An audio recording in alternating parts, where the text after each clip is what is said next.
History of the romance genre. This genre has been around since medieval times. The genre was portrayed through drawings, tales and literature, all contributing to it through love, courtship, desire and marriage. An example of a film in this time is The May Irwin Kiss, which is in 1896. This featured the first on-screen kiss and it was directed by Thomas Edison. Another example is Camille in 1915. The era between 1927 and the 1950s is known as the film noir era. This is because there's a shift from happily ever after perfect love to destructive, dangerous love.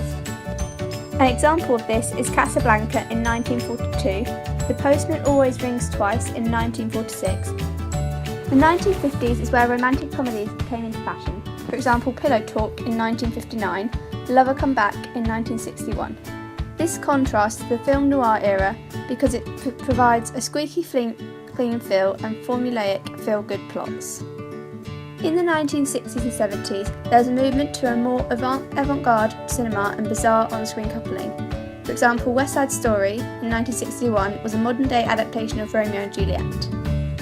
In the 1980s, there's an increase in film adaptations from novels or plays. For example, Room with a View in 1986. From 90s to current day, romantic comedies have flooded the market. For example, Love Actually. They are famous for focusing on comedy and romance equally.